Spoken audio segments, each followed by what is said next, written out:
A rare artifact was recently discovered in the Springfield Science Museum's permanent collection. It's a helmet that's been stored on a shelf for over 100 years.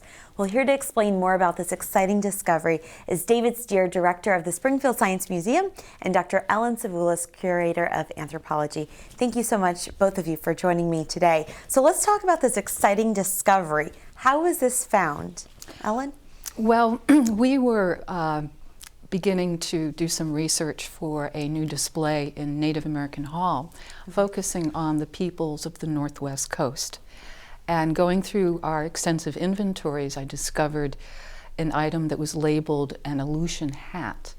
And I had my doubts, and so I did some research on Aleutian hats and discovered that it did not match what we had in our collections at all. And in fact, I contacted a researcher and curator at the Alaska State Museum who informed us that in fact it was a Tlingit helmet. So what does this kind of discovery mean for the museum itself? Well, it's truly an exciting, perhaps once-in-a-lifetime discovery for us. Generally, I'm working with the natural history collections, and Ellen works with the anthropology collections.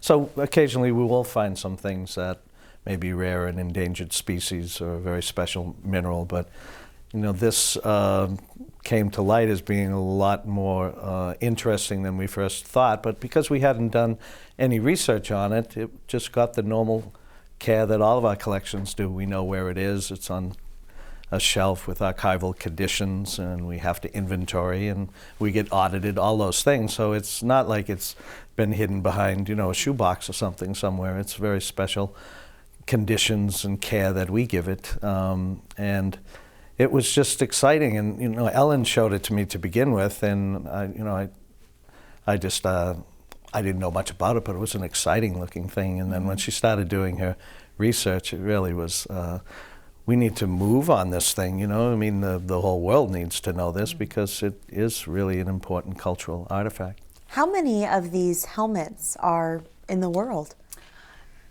As far as we know, there are less than 100. Wow, that's pretty rare. A lot of them are worldwide, so I believe Harvard has 5, if I'm not mistaken, but many of them are outside of the United States, and certainly for us, we have several hundred Northwest culture items. The museum has, you know, close to 200,000 items or specimens in their collections, just in the Science Museum part of the complex.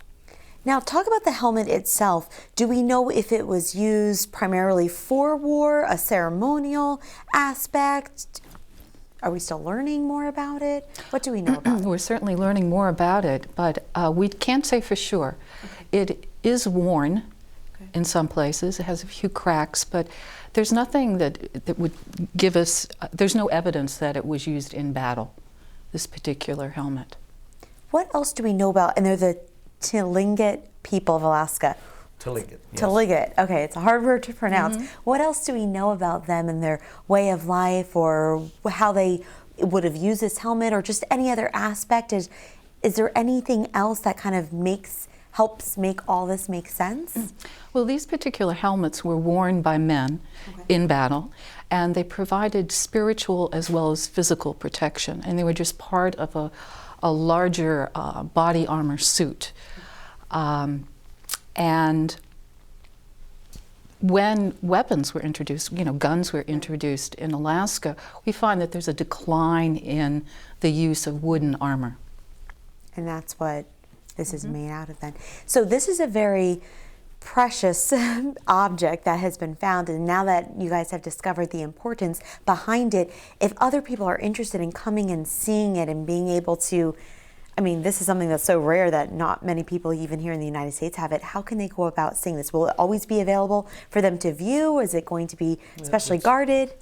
It's interesting because, you know, all of this really came to light in the past 6 weeks. And at that time we figured, you know, we don't want to bring it out of collections to share it just infrequently. So we started developing the kinds of exhibiting conditions that we needed to have so we could safely exhibit it for a long period of time. And so it is on display, will be on display with some other Northwest culture material at the Science Museum. And that was actually starting today. So the visitor can come, pushes a button, the light comes on for a short period of time. It's special lighting. It really looks beautiful. It's sort of floating in this case. You know, it's on some other plexi material, so that seems to disappear in this case, and it really is quite mysterious looking. And I'm sure there are special precautions that have to go into preserving this artifact. That's other things in the museum as well, I'm sure, have to be carefully preserved as well. What are some of the processes that somebody else wouldn't be as familiar with that goes into preserving an artifact in the museum? That's very true.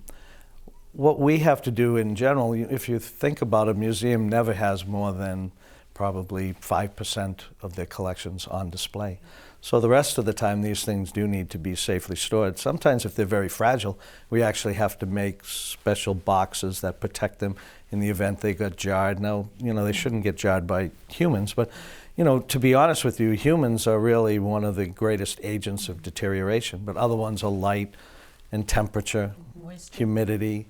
All of these things will have to be sort of protected against. So that's what we've tried to do with this new case. It's really sealed, and we have the ability to sort of chemically control so that it gives off a little moisture when it's dry, or not the object, but this material, so that we can keep it sort of within a certain range of conditions. And that, you know, when things expand and contract, then they can have serious effects on any kind of collection item. How old would you think or say that this helmet is? It could date between 1800 and 1850. Wow, that's great. Well, thank you so much for telling us more about it. Thank you so much, Dr. Ellen Savulis and Dave Stier. Thank you. Thank you.